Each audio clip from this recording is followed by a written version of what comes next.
Good evening, everyone, and welcome back to Empty Cloud Monastery for another session of Monk Chat, your weekly opportunity to ask any questions that you have related to Buddhism.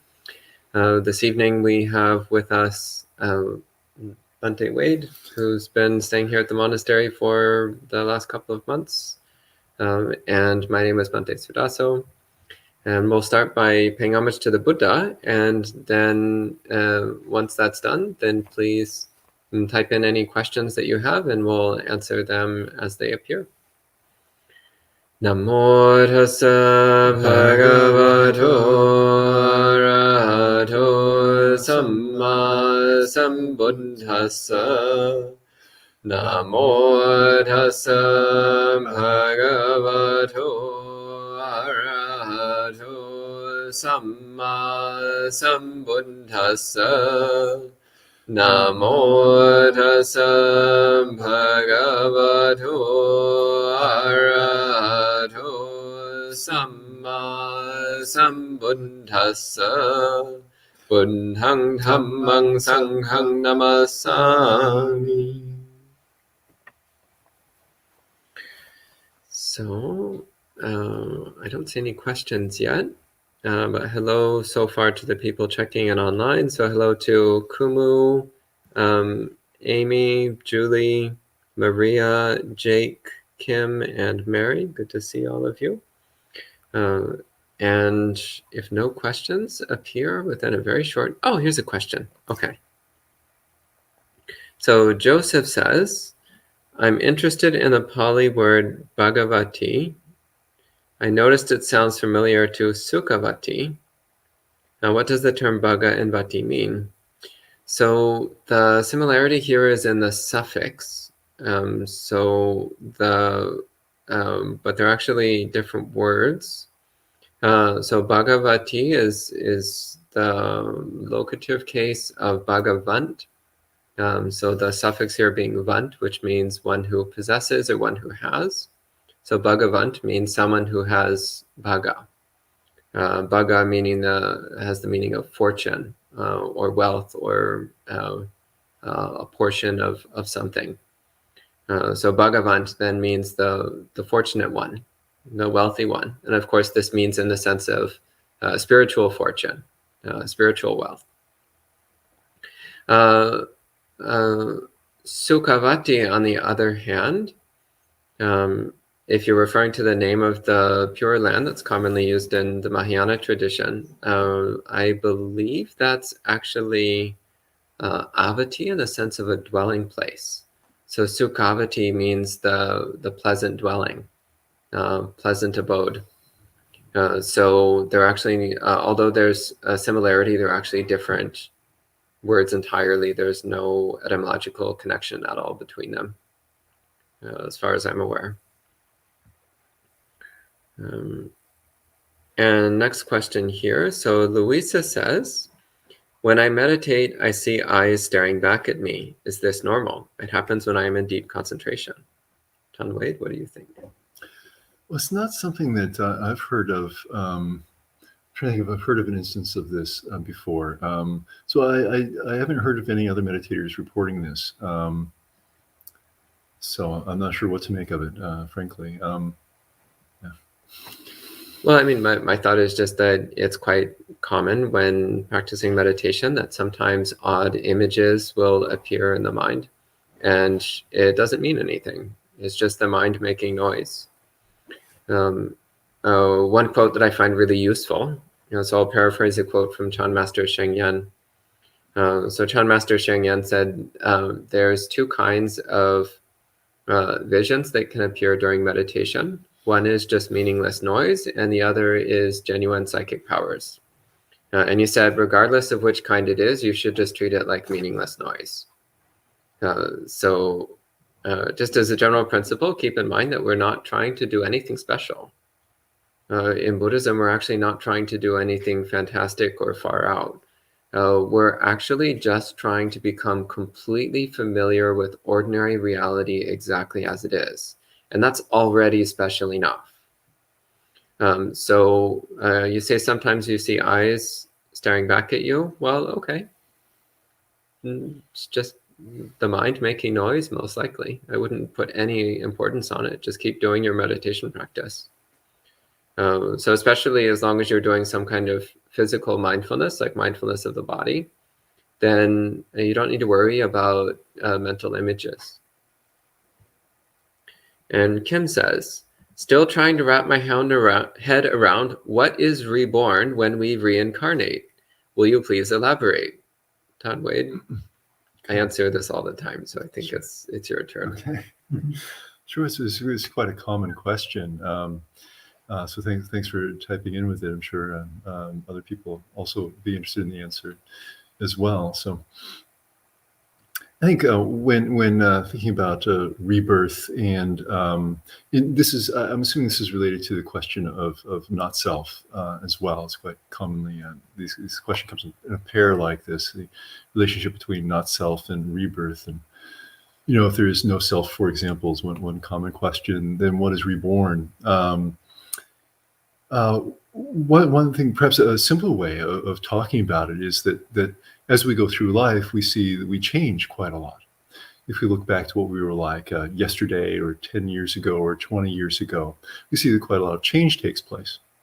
And if we look back in time like this and think, am I the same or am I different from what I was like then? We'll notice that there's been quite a bit of change. And yet we still go forward from day to day. And I think this is quite a straightforward way to think about rebirth. That even though, for example, if we go forward to the next life, we won't have the same body. We may not have the same emotional experiences. We may not speak the same language or have the same understanding that we have now about things. But still, life goes on, as they say. I think this is an easy way to think about this kind of question. And Kumu says, when the Noble Eightfold Path is followed by a layperson or a beginner in training, it goes from Sila, Samadhi, and Panya. But for Seka, it starts with Panya, then Sila, and finally Samadhi. Then through Samadhi, final two steps, knowledge and deliverance are obtained.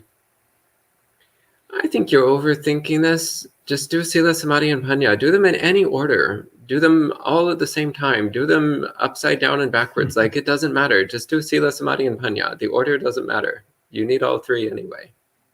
Yeah, don't think about this too much. Do you have any comments on this? I think it's a good answer, actually. Okay. A.S. Alyssa. So Alyssa says, can you please say something about yoniso manasikara in daily life? Do you want to talk about this? Okay.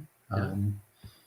Well, yoniso I'm terrible at pronouncing Pali. I apologize. Manisakara is, was I close? Manasikara. She misspelled it. Okay. Yeah. It's appropriate attention. And this is the quality of keeping the mind on track with what's appropriate to pay attention to, and not getting involved with things that aren't really worth our time. So, for example, if we consider life in terms of the Four Noble Truths, and think about what is really beneficial to us. If we look at right view, for example, and we think about the teaching that there is this world and there is the next, or if we consider the teaching that there are consequences of good and bad actions. If we stay on course with these kinds of thoughts and think, well, what about idle chatter? Well, idle chatter is in the category of kind of speech that we shouldn't really engage in if we want to develop ourselves spiritually.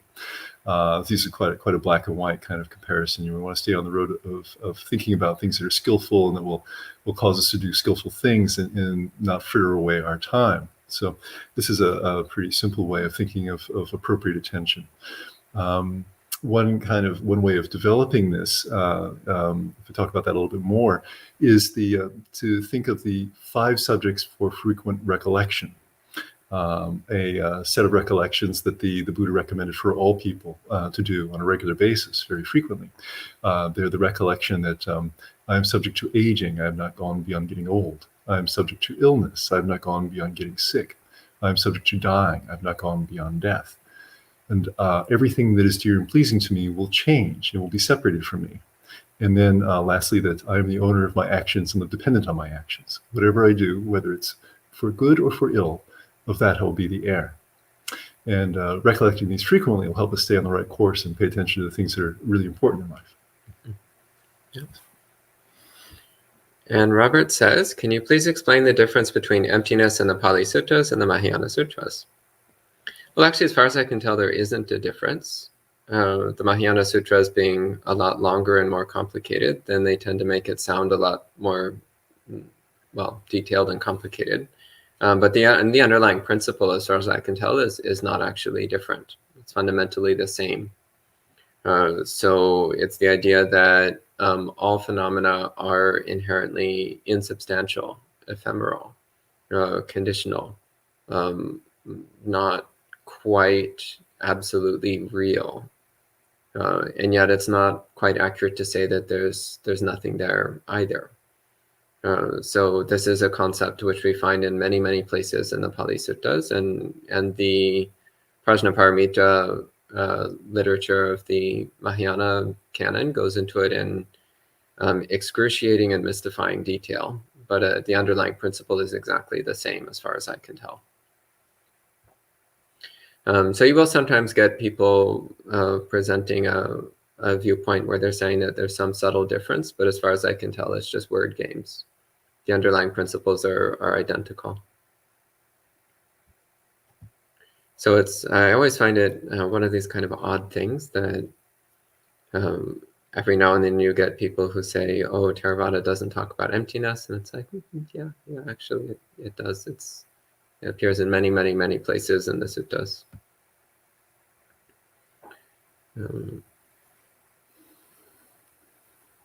And Mary asks, could you outline the basic protocols for lay people who wish to celebrate Vesak with the monastics?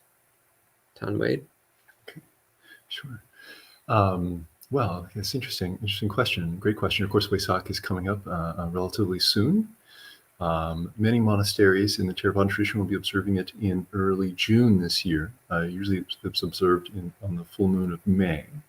But due to unusual lunar calendar this year, many monasteries will be observing it in early June. Here at Empty Cloud, we'll be observing it on May 7th. So we will still be observing it in May. And it's an opportunity. Well, actually, we haven't put together the plan for what we're going to be doing here exactly, but I can give kind of a general idea of what usually happens on Vesak, and perhaps at other monasteries as well. It would be very similar.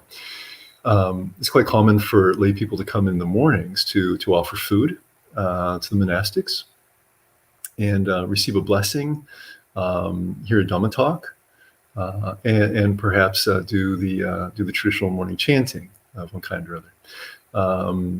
In the Thai tradition, we have a kind of a set of morning chants. Here at Empty Cloud, we do a few different kinds.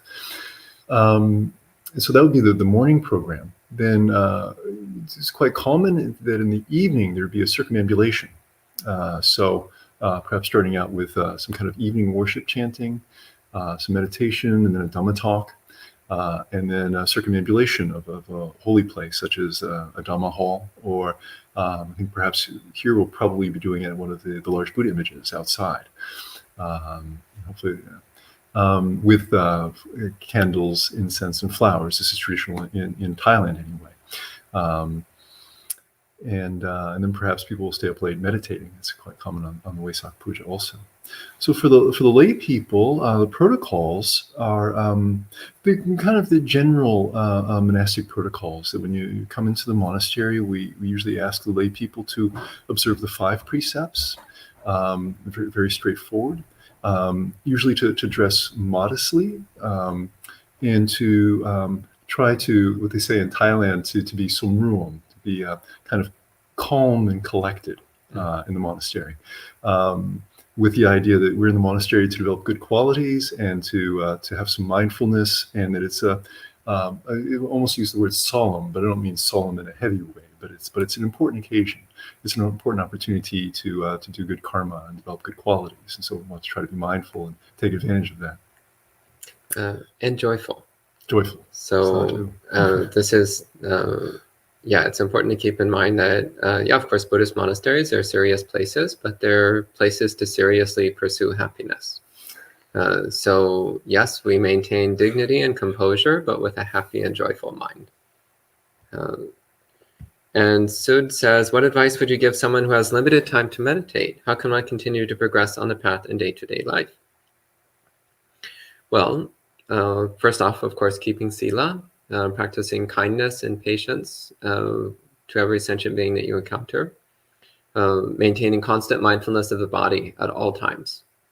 Actually, one of the most potent practices for day-to-day practice is mindfulness of your feet.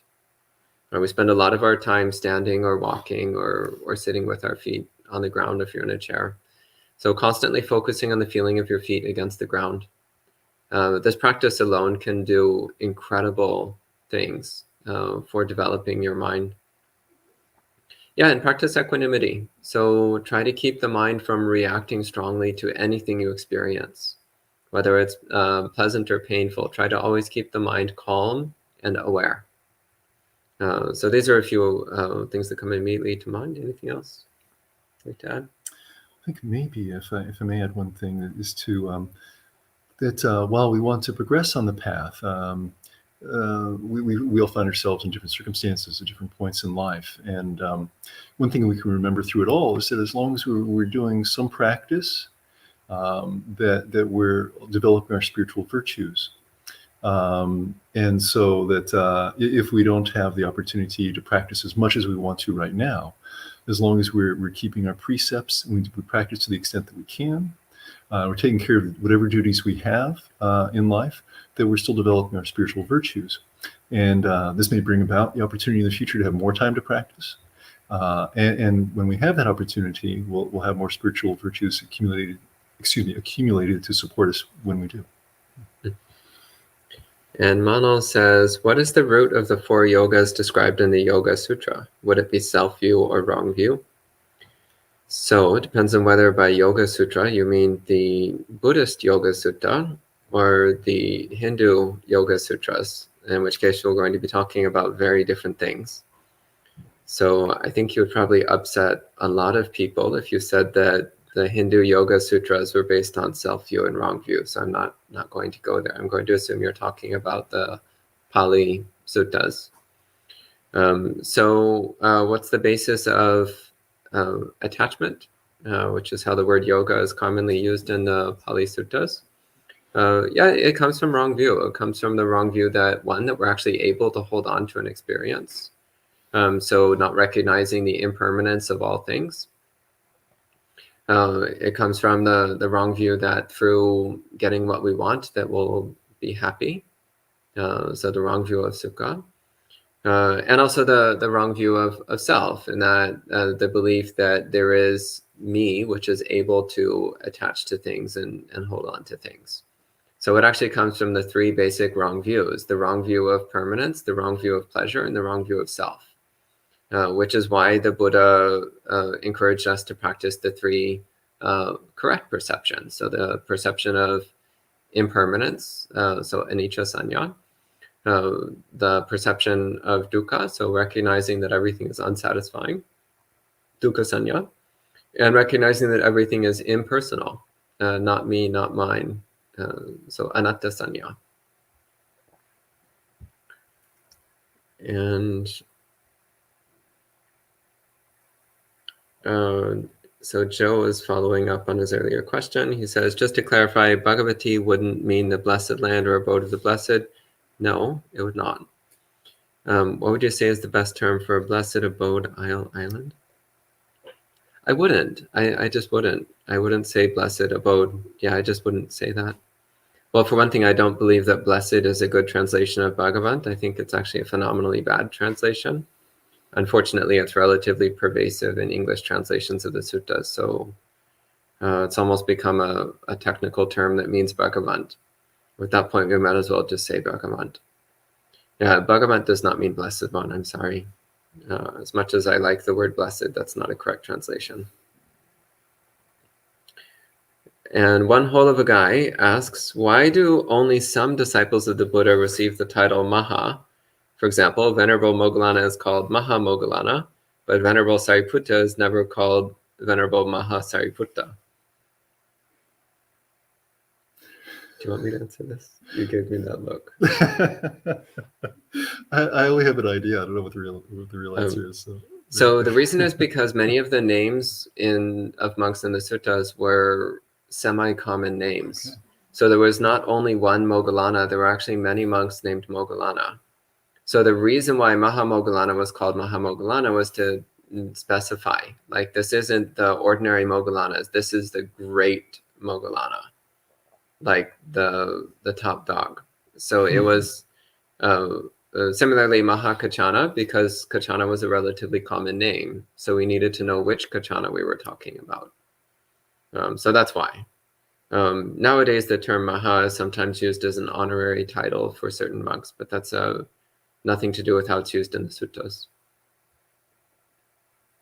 Okay, here's one for Tan Wade. Shadow of Label says, do Buddhists have any information on sun gazing, whereas pagan religion says it gives you superpowers? Thank you, Bhante. I think that's an interesting question. Sun gazing. Well, I don't know the practice in particular, so I can say I know specifically what that practice is. Aside from looking at the sun, perhaps for long periods of time. I think there was an ascetic practice like this. Now I recall, like kind of like sleeping on a bed of nails or standing on one foot for long periods of time. And while I personally, I don't have any information indicating that it would give one superpowers. I assume it would give you serious eye damage. So I would to personally not recommend that you don't do it. But I wonder if they're, but it may be akin to a casino practice of say looking at a candle flame or something like this, but I don't have any experience doing the candle flame or the fire casino either, so I can't provide much information about that. So perhaps that's all I can really say on that. Yeah, I would personally not recommend sun gazing. It sounds like a dangerous practice. Unless you have proper eye protection, then it might be okay. And here's another one for Tan Wade. So Kumu says, do Buddhanusati, Dhammanusati, and Sanghanusati meditations offer protection to those who do these meditations? How does that happen? Is it because of the good karma created? Okay, thank you. Okay. So we have in the Mahamangala Sutta, in the first stanza of it, on the 32 highest protections or highest blessings, as is often translated, that to worship that which is truly worthy of worship is a highest blessing. And we also have a quote in the Dhammapada saying that however many gifts or oblations you may make in an entire year, they cannot equal the good karma of worshiping one who is consummate. So when we think of the Buddha, we think of the Sangha. These are beings who are consummate. They've realized the highest fruits of the path, and the Dhamma is so high that even the Buddha himself worshipped the Dhamma. These are a couple of ways of answering that, perhaps. And Louisa asks, what type of food should we bring to the lunch offering? Whatever you feel like is a respectful offering. So there's no strict guidelines. So at this monastery, we do ask that people bring vegetarian food. But otherwise, you can bring whatever you feel like is worthy of offering. So that's for you to decide. Generally speaking, we happily receive anything because we rely on the generosity of others. So we can't be too picky.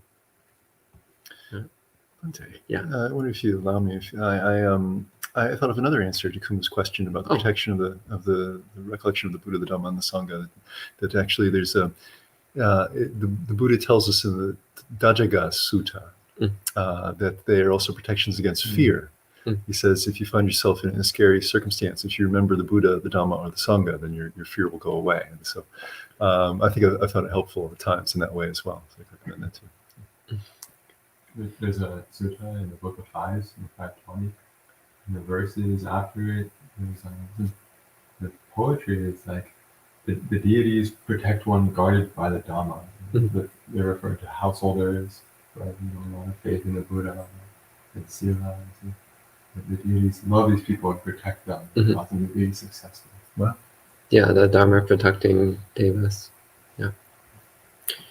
Thank you.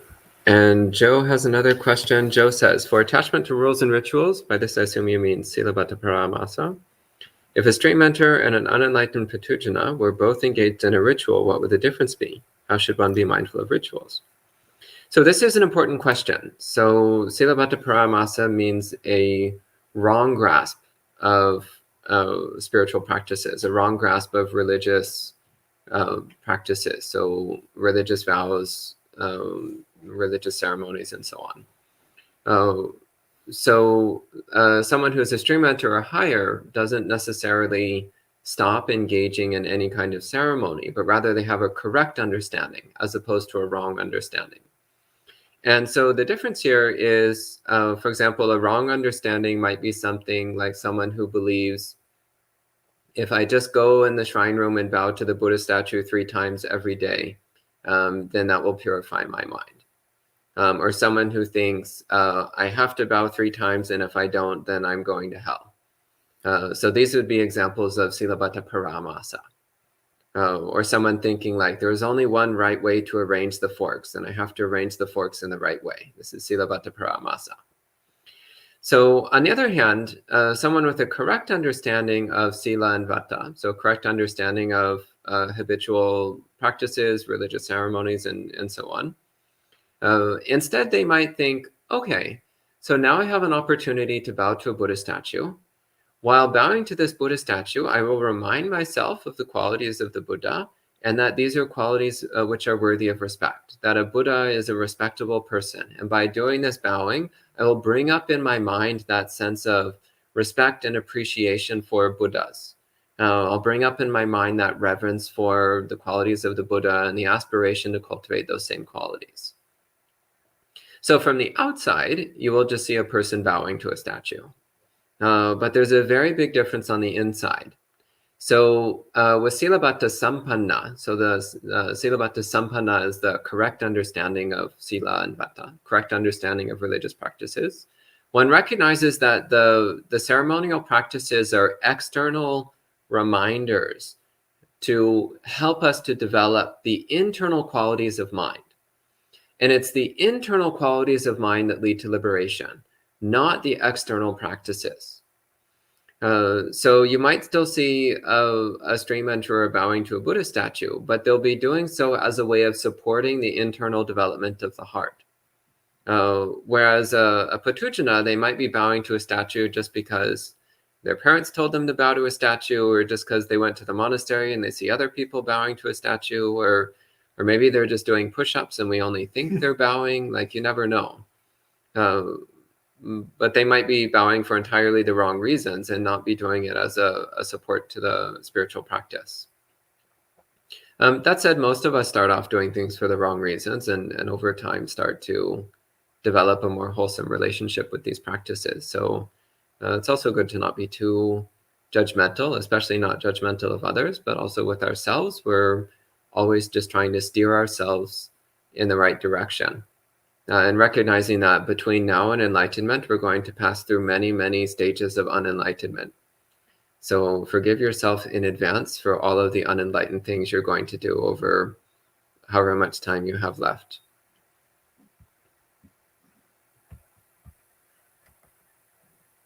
Okay, anything? Okay. And Sud says, the other day I was in meditation of 32 parts of the body. As I was going through hair, nails, teeth, it is quite apparent that the body is not self. But a question arose as to what is it that knows this to be true? Is it consciousness based in the mind that knows, but this too is impermanent? What is it that knows Dhamma to be true? Tom Wade, do you want to take this one? Sure. Well, this would thank you, Bhante. This would be the mind that knows. That's right. Is or sometimes called consciousness. Is the mind or consciousness that knows what's happening. And so we have the body, for example, is made of the 4 great elements, the physical matter, and so we have to leave it behind at death. The mind or the consciousness or the heart is that which knows what's happening. And so these kinds of the internal qualities are what's of real value to us over the long run. And so the wisdom that you're gaining from your meditation practice is something that you get to keep, even as the hair of the head and the nails and the teeth and the skin are constantly degenerating, and soon we'll have to leave them behind. Yes. Okay.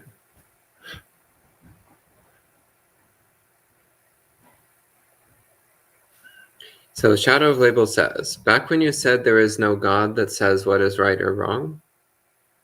Did somebody say that? I don't remember. Oh, this is what the question about is Buddhism atheist or something? Maybe. How is that different from wrong view and right view in Buddhism? Well, I think of it as kind of like, so Einstein said E equals mc squared.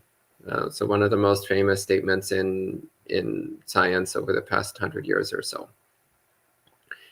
Well, is that true because God said it's true? Or is that just a natural law of reality which Einstein discovered at some point? Is it true just because Einstein said it's true? Or is it just a natural law of reality that Einstein discovered and put into I was going to say comprehensible form, but actually realistically it's incomprehensible to most people who aren't career physicists. It's one of these little glib things that people like to quote as though they know what it means, but actually really most people have no idea what it means, including me. But again, is it, or the idea that more massive objects have a stronger gravitational field than less massive objects? Is that true because God said it's true? Is it true because Newton said it's true in this case? Is it true because Newton said it's true? Or is it just a natural physical law? So I think of it the same way in Buddhism. So right view is just seeing things as they actually are, seeing the impermanent as impermanent, seeing the unsatisfying as unsatisfying. So it has nothing to do with gods or scientists or anybody else. It's just seeing things as they are. So it's, yeah, it doesn't have anything to do with gods or otherwise.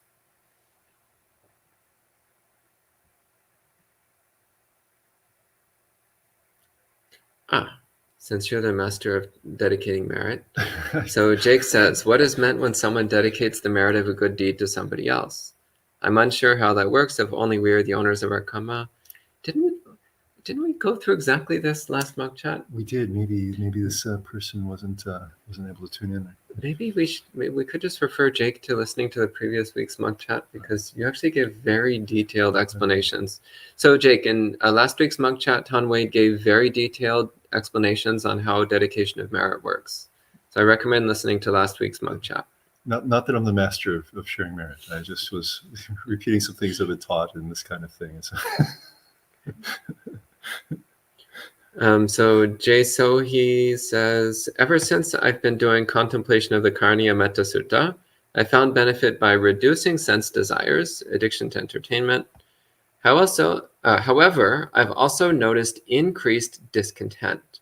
The feeling comes and goes, but sometimes feels demotivating. How should I address it? And the question continues. My method is meditating on each line of the sutta, and I imagine I let go of clinging based off of each line, 1 minute each. Then I meditate on the last line about sense desire for about 20 minutes. What do you think? Wow, that's interesting, Bhante. I haven't, this is a technique that I'm not familiar with. I think in the sutta, the first section of it, I don't know how many lines, there's the first section kind of about sila, about the virtues of someone who is really trying to put an end to suffering, one who is intent on the state of peace. And so the Buddha describes in the opening of the sutta about how to compose ourselves and how to behave. So we have good sila, good self-control around moral issues and this kind of thing. Then the middle part of the sutta, which is kind of the longer part of the sutta, talks about the meditation practice of developing goodwill or loving kindness, from the Pali, the metta. And this might be likened to samadhi in the Noble Eightfold Path, for example. I have to be careful how I say that, because it's not, strictly speaking, it isn't within the four foundations of mindfulness. But metta is one of the kamatanas, the basic themes of meditation that we can use to develop samadhi. Then the last third of the sutta talks about the wisdom that can be applied when practicing vipassana meditation. And therefore, let go of sense desires and let go of wrong views and attachment to views, for example, are specifically mentioned in that section of the sutta. So we have, so the first section of the sutta could be practiced by observing the kind of behaviors that the Buddha recommends. This next section of the sutta could be used in terms of actually developing the meditation practice, wishing goodwill towards all living beings. Then the third section could be utilized as informing us about how to observe phenomena, how to investigate phenomena once we have a good solid samadhi. Okay. And Jazold says, I've been feeling lazy about my job and my laziness is growing. How do you fight laziness? Well, I would actually recommend first ask yourself why you're feeling lazy about your job. It might just be that you just fundamentally just really don't like your job, in which case maybe you should do something different with your life. So if you've taken on a job which you actually find boring and uninteresting, and therefore you don't have any motivation to do it, well, maybe you should pick a job that you actually find exciting and enjoyable, something that you actually want to do.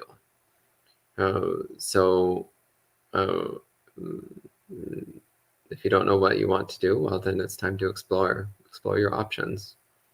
And if for whatever reason it isn't an option to change your job, well, then again, try to find some way to make it interesting. Try to find some way to bring interest to it.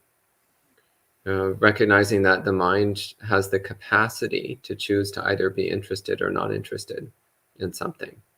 The mind has the capacity to choose whether or not to be enthusiastic about something.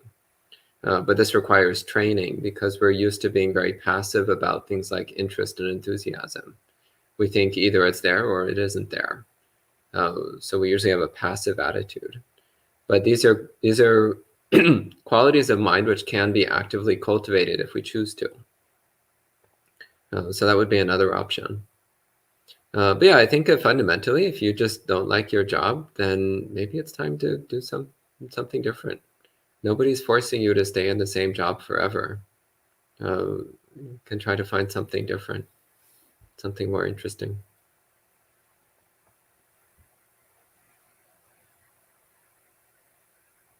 So Yuri has a question. Lama Zopa Rinpoche passed this morning. Can you explain, if you know, why they're offering Yamantaka self-initiation, Tara pujas, and chanting? I don't know much about Tibetan Buddhism. Do you? I'm sorry, no. Okay, so neither one of us knows much about Tibetan Buddhism, so I think we can't answer this question. I do know that Lama Zopa Rinpoche has done a lot to help with spreading Tibetan Buddhism in the West, and I actually personally know several of his students, and they're quite delightful people, so I do appreciate whatever he was doing. He did a lot of good in the world, so I do appreciate that. So Shadow of Label says, based on what you said before, do Buddhists believe in a conscience and a sense of right or wrong? Yes, so it's very simple. Don't harm anyone. Try to help everyone. That's it. Very simple. Yeah? Right. Yeah. Okay. And that's the last question online. Are there any questions from the monastery residents? Dinnery, go ahead. I don't have a question, but I have a comment in which I would like to hear your feedback on. I've been attached to youth. You're gonna die. Straight to the point. Yeah, something I'm suffering with, yeah. And it doesn't always come up. Like, there's times where I understand that the body decays and, like, this is a very old body or whatever it is. But then, like, there's times where it's like, I find attachment to it. And I have trouble I suffer with understanding that I'm going to age or even seeing aging and death. So, can you give me some advice on that? Thunderbolts. John Wade? Okay, sure. Well, these we have these recollections, these sorts of recollections. As I was talking about earlier, the 5 subjects for frequent recollection, and it's what we do is we try to work with them to the extent that they help us become kind of calm in mind, and then to do perform actions, whether actions of body, speech, or mind, that will help us further ourselves on the path. So, for example, in the suttas, the Buddha talks about when he realized that he was going to grow old and grow sick and die like everyone else, that his intoxication with youth fell away, and his intoxication with health and his intoxication with life fell away. And so the purpose of these kinds of recollections is to help us overcome our intoxication with these kinds of things, and so that we become more even-minded, more sober. And then we use that as a platform for performing actions that will help us progress on the path. Okay. I wonder if that's a helpful answer. Yeah, I would also Okay. recommend that you reflect on that your current conditions are temporary. So whatever you're currently experiencing that you associate with youth is temporary. So whether it's good health or whether it's good skin or whatever it is, that's all going to change. And it could change at any time. So you might wake up tomorrow, like today might be the best you feel for the rest of your life. You wake up tomorrow and you notice you've got a wrinkle and you feel kind of weak and frail, and guess what? It's all downhill from there. And one of these days that's going to happen. It might not actually be tomorrow, but one of these days you're going to look in the mirror and you'll be like, oh, I'm old. When did that happen? So it might be 5 years from now. You look in the mirror and you'll notice like, oh, I'm not as young as I used to be. Or you'll notice like, oh, my body doesn't feel as healthy as it used to. My energy levels are lower than they used to be. And it's all downhill from there. It doesn't improve. It only gets worse. It only degrades. So there's a certain peak to one's youthful health, youthful vigor. And you might be getting very close to that peak. In fact, today might be the best day for the rest of your life. It might be all downhill from here. So just keeping that in mind. So recognizing that the current sensation of youth that you have, however that feels for you, it is temporary, and at any day that's going to change. So you need to be prepared for the moment when you wake up one day and you realize you've lost whatever it is that you identify as youth. And you need to be okay with that. So cultivate that in the mind, imagining that it's already happened. Today's the day when you find wrinkles and gray hair and it's a struggle just getting up the stairs. Yeah, I thought of something else. Like this is my grandfather when he was younger, my paternal grandfather when he was younger, looked exactly like me. when his wedding picture used to hang on the wall in our house, my family's house, with my grandmother, and somebody a guest who came into the house looked at the picture, and he was wearing clothes from the 1930s or something, a suit from the 1930s and 1920s. Oh, it must have been about 1945 or 46 to be exact. Sorry, it was shortly after World War II. And so this guest in the house saw this picture of my grandfather and grandmother, and said, "That's Wade." In the picture, because I was at that time about 18 or 20 years old or something like that, and so we looked almost identical. And so I think about that from time to time. Actually, he looked just like I did when I was, when he was young. He looked just like I did when I was young. And I think about knowing him in old age, and what he looked like, and his even though he was a soldier, an infantryman in World War II, in old age he had trouble even walking. Think about the various difficulties he had with his body in older age, and think, just as he experienced that, then in the future I'm quite likely to experience that as well. And this youth that I have, whatever youth I still have, is ephemeral. Yeah. So similarly, you can look at your mom and think someday you're going to be. So think about the difficulties your mom is having with getting older, and think someday it's going to be just like that for you. And you need to learn how to be peaceful with it. If we train our mind now to be peaceful with these things, then when it happens, it won't bother us. But if we keep pretending we're going to be young forever, then the day we realize we're not young anymore will be crushing despair. And we have something? Well, okay, I didn't know we had any more questions. We have another question online here. Okay. So Jake says, what can we do to maintain kindness to those who harm us and those around us? My community has been dealing with a spike in crime, and I'm finding it difficult to feel any metta towards these people. Do you want to answer this? Okay. Right. Having metta towards criminals. Mm. Yes. Well, a common Buddhist reflection is that really all beings are seeking pleasure and trying to avoid pain. But it's the common plight of living beings that we don't always know what is really the way to find pleasure and to avoid pain. And that all beings are the owners of their actions. They have to experience the karmic results. And so if we see that someone is engaging in criminal activities, if we hear that they are, well, we can reflect on this. Well, why is it that people do these kinds of things? And usually it can be quite apparent that they're doing this because of some kind of suffering that they have, or they feel like it's some way out of suffering. And then that if they're committing crimes, then they have to receive the consequences of their actions as well, which will be quite negative to criminal activity. And so in this way, it can help us develop compassion as well for them. We also can reflect, it says in the sutras, the Buddha said that whenever we see someone who is experiencing pleasure, we should contemplate that at some point in the past, I too have experienced pleasure of exactly this sort. Mm-hmm. And I think he goes on to say that as long as I'm in the round of rebirths, I'm likely to experience the same kind of pleasure again, perhaps, but perhaps it's only backward looking. And he says, when we see someone who's experiencing suffering, we can contemplate that at some point in the past, such the long round of rebirths, I also have experienced suffering of just this sort also. And we can think, well, it's quite possible in the past that I also have been engaged in criminal activities and did so because I was suffering, and that I had to experience the karmic results of that as well. Okay. In that same samyutta, is that I don't know how to say, without just go digging.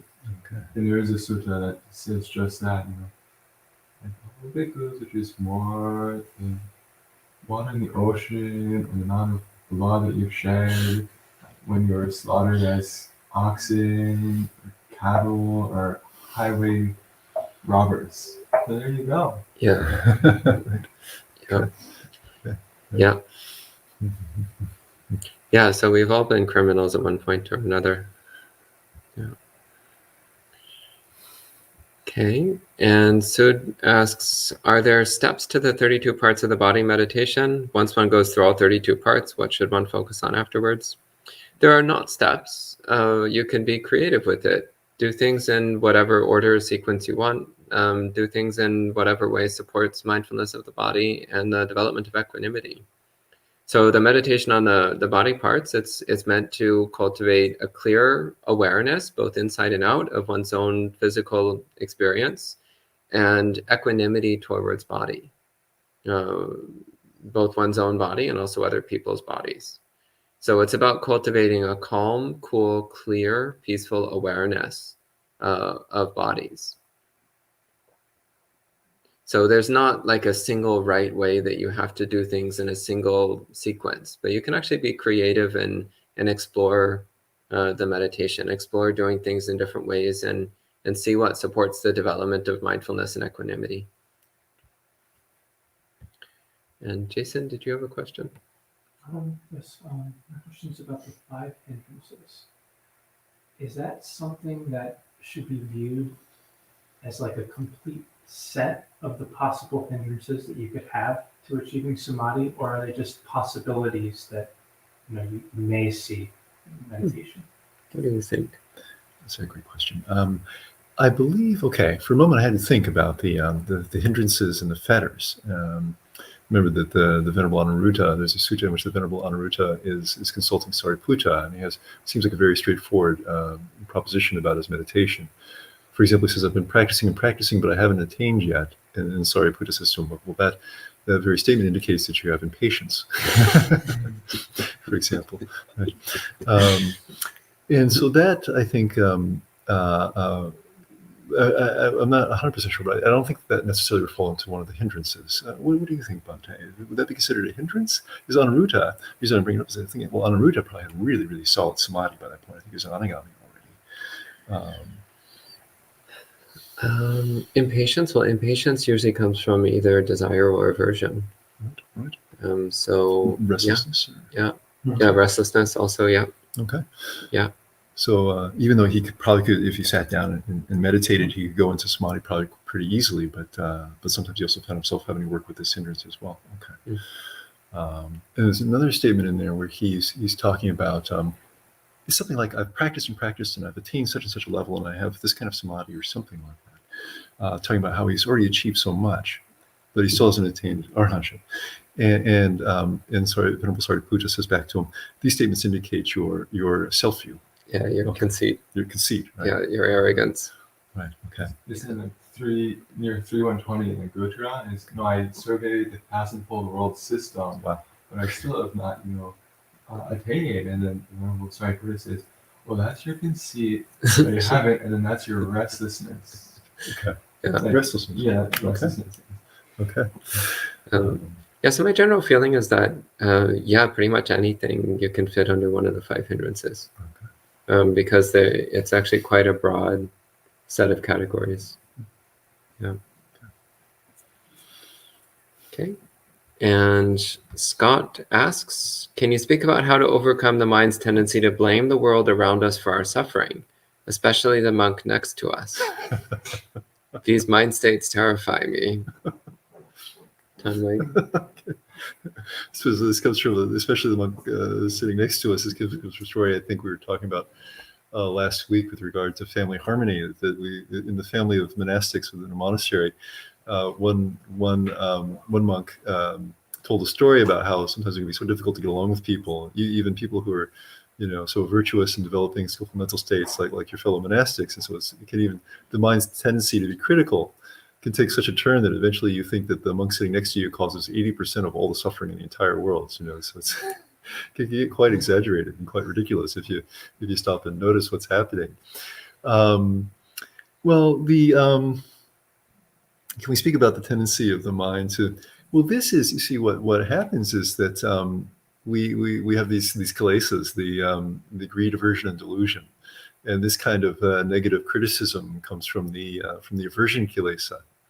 And actually, it can quite easily fool us because delusions in the mind also. So we're not really aware of what's happening, and we have this kind of kilesa present, this aversion, and then whatever it sees, for example, whatever sense experience we have, is looked at through this filter of aversion and delusion present as well.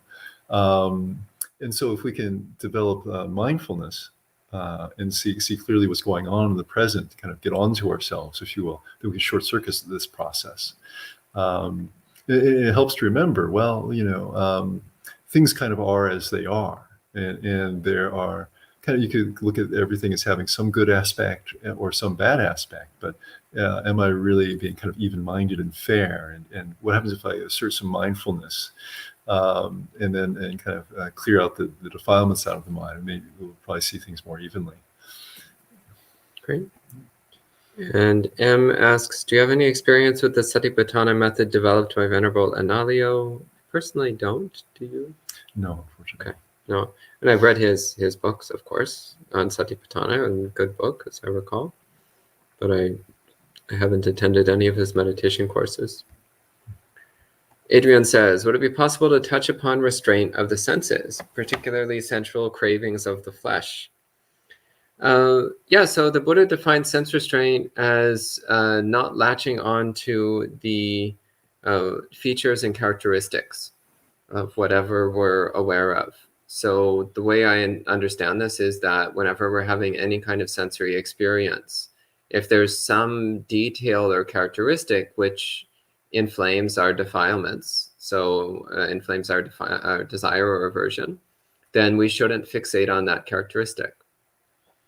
So for example, if there's somebody in the room who you find has really attractive eyes, well, then don't look at their eyes. because you know that if you stare at their eyes, then your desire is going to increase. So don't look at their eyes. Put your attention literally anywhere else, except at something else that will inflame desire.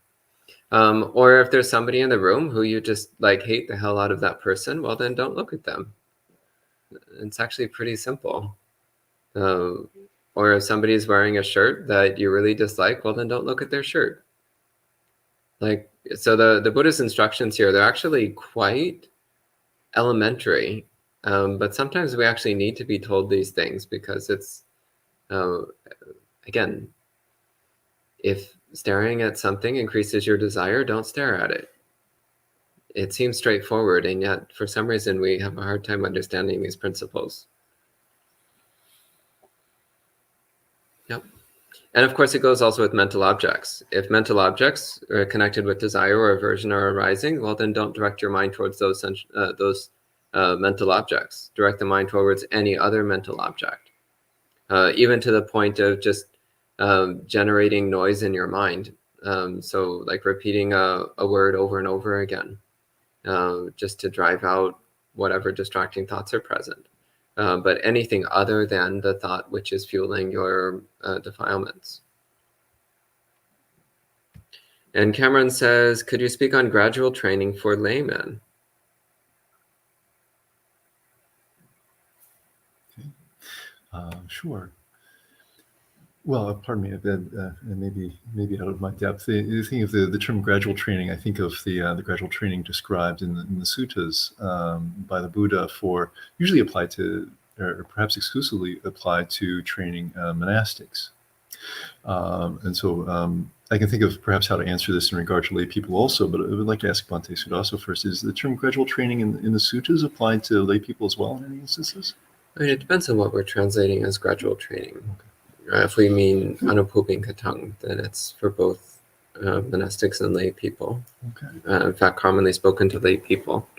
But if by gradual training we mean like the sequence that we find in, say, the yeah, that's clearly aimed at monastics. Right. So I think it depends on what someone means by gradual training. I'm not familiar with the first one you mentioned for lay people, I'm afraid. So. Yeah, there's... anyway, I mean, well, basically speaking, follow the 5 precepts, practice generosity, maintain mindfulness and equanimity at all times. That's it. And Swiss Army knife of Buddhist practice right there.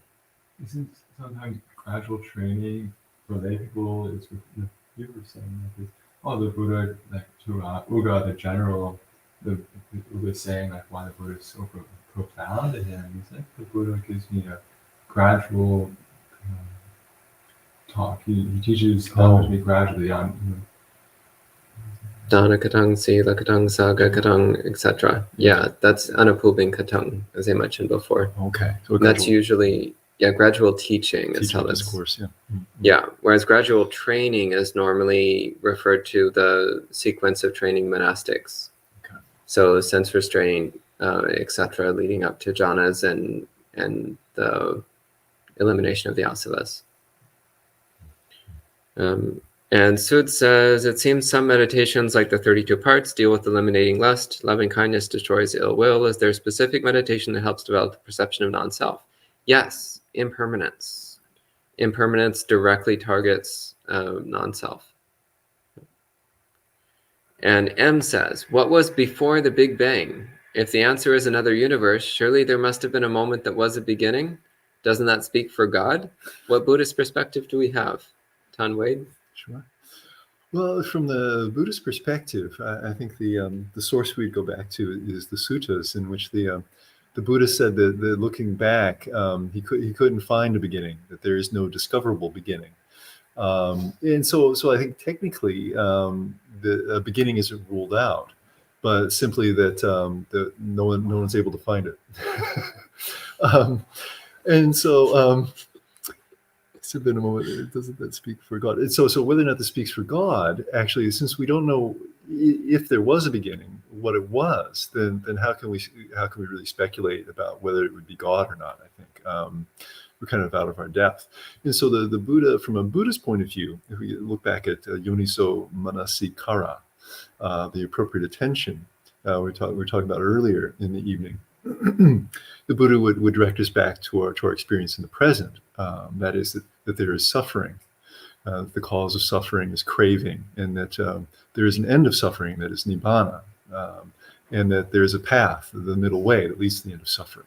So this, I think, would be a Buddhist answer to this kind of question. And Joe asks, how does sense restraint, like you mentioned, not looking, how is this not a cause for further ignorance if we are actively engaging in ignoring a stimulus? So the Buddha spoke about training the mind in the proper way according to the circumstances and conditions that we're facing. So, of course, eventually you want to develop sufficiently strong equanimity that you can look at anything without having defilements arise. But you need to be realistic. Am I there yet? So, like, you go to the gym and you see the 500-pound weights and you're like, eventually I will be able to lift 500 pounds, so I'm going to do it right now. Incorrect. You acknowledge, I do not yet have the strength to lift 500 pounds. At some point in the future, I will, but not today. So in the same way, my mind is not yet strong enough to face certain sensory experiences without giving in to desire and aversion. So until my mind is strong enough, I should minimize my exposure to those defilement stimulating experiences. And then when you do have to experience defilement-inducing experiences, well, again, try to control your mind. Knowing I'm going in a situation that's going to stimulate defilements, well, I need to try to control my mind. I need to try to reduce how much attention I pay to those particular stimulants. And I also need to try to control the defilements that appear in the mind, trying to minimize them as much as possible. But knowing that, yeah, eventually at some point we'll have sufficiently strong equanimity that we can face any sensory experience without provoking our defilements. And Rick says, what are skillful means when our suffering increases, when we have let go of coping with stress and anxiety by eating comfort food? I've made it 3 months, but it has been a challenge. I was never into the whole comfort food thing. Can you answer this? Okay. Oh, let's see. There's a few ideas in here. I apologize. I'm trying to catch up a little bit. Eating comfort food. I've made it 3 months. Okay, I see. So having gone 3 months now without eating comfort foods as a means of coping with anxiety and stress. Okay. You're saying that your suffering has increased. Do I understand correctly? I think they're asking, like, normally when they have suffering, they would eat comfort food, but now they're not eating comfort food. So what do they do when they have suffering? I think that's what they're asking. Oh, okay.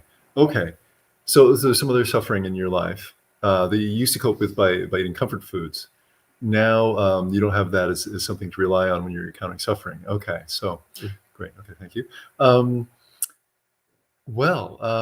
I was just talking about the Four Noble Truths. You may have been typing this in, typed this in just before I was talking about the Four Noble Truths, and we want to turn our attention back to this sort of thing. What is the real cause of suffering?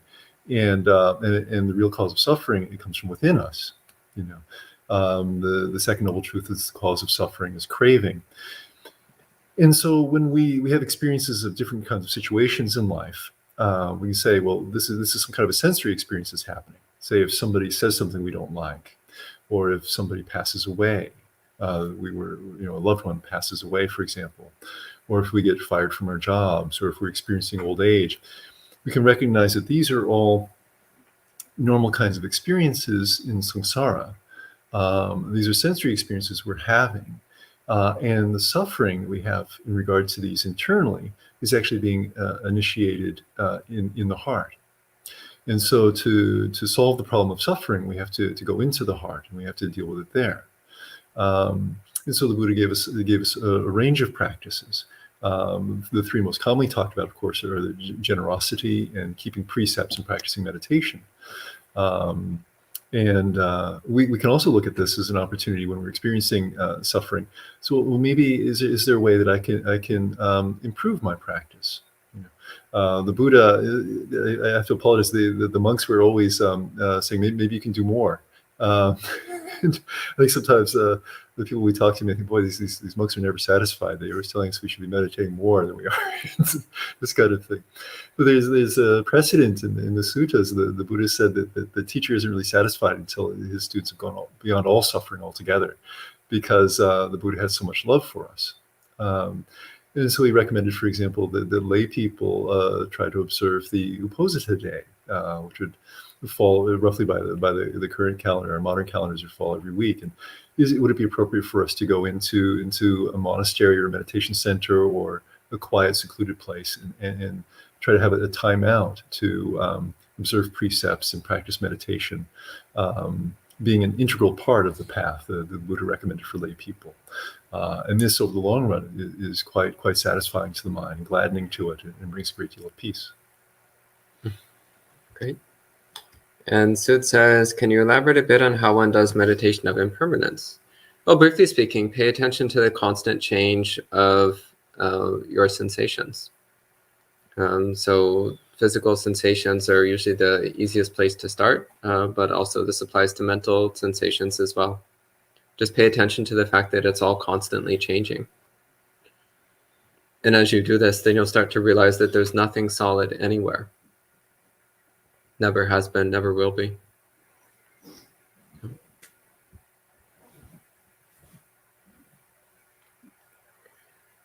And summary, it says, sometimes defilements are so overpowering that even when one tries to not chase after sensory experience, defilements push us again after sensory experience, that it becomes a vicious cycle. How to deal with it? Try to avoid things which spark your defilements.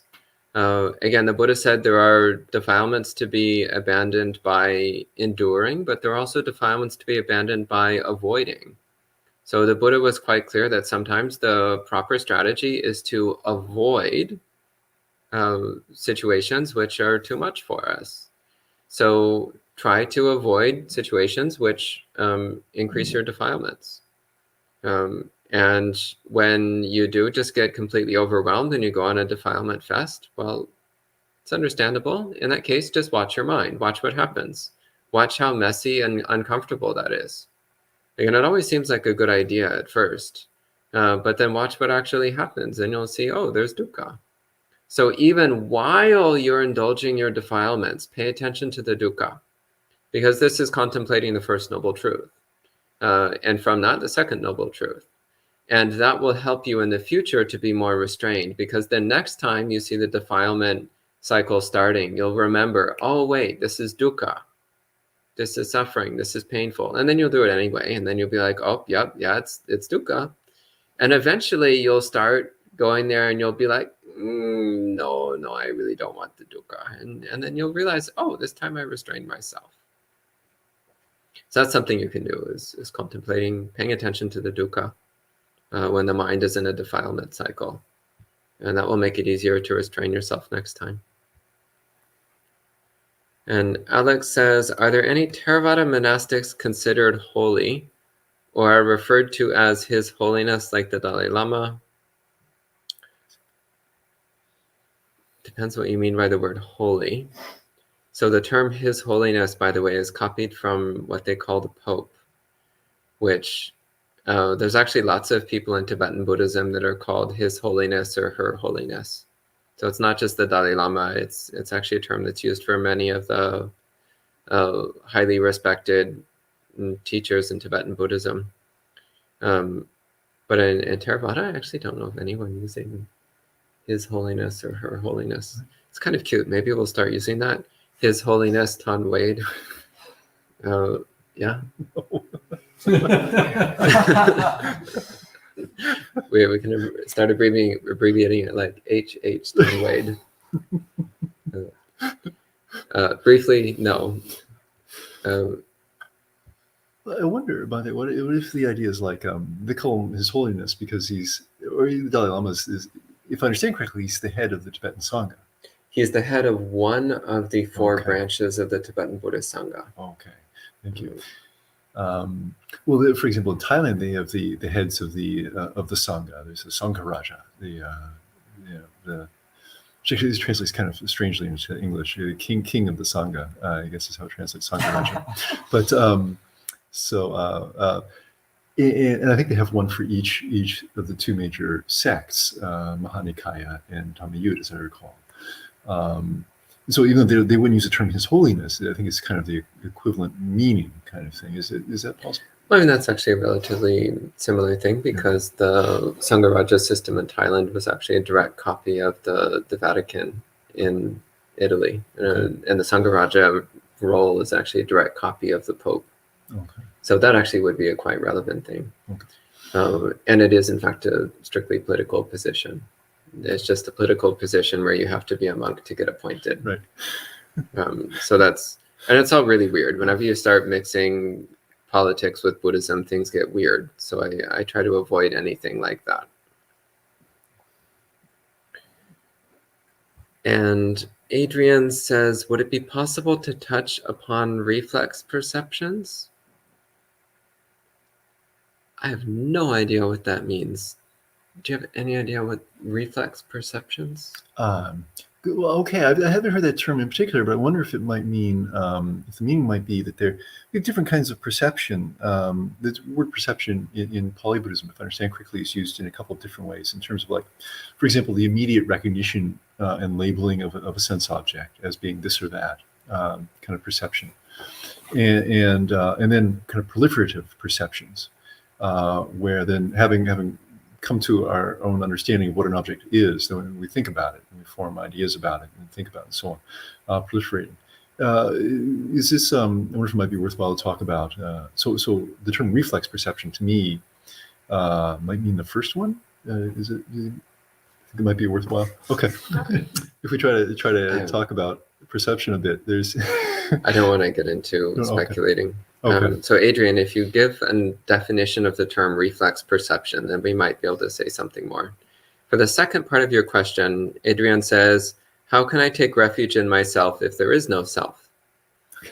Well, when the Buddha speaks about taking oneself as one's refuge, what he means by that is the fact that ultimately we are the recipients of our own choices. So nobody else can purify our mind for us. Only we can purify our own mind. So it's true that ultimately nothing is permanently me or mine. So nothing is our ultimate true self.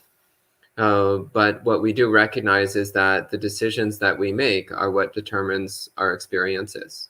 And if we make the right decisions, then we can eventually experience enlightenment. We can experience awakening.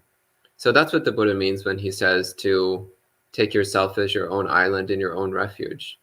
What he means by that is that ultimately each person is responsible for their own choices. And it's our own choices that determine whether or not we attain awakening. That's the last question online. Anything else from the monastery residents? Okay. So maybe that's enough for one evening. Yeah. So I think we can go ahead and conclude the monk chat session at this time. Handamayam Dhammakadhaya Sadhukaram Dadamase Sadhu, sadhu, sadhu, anumodami. And we'll see you all.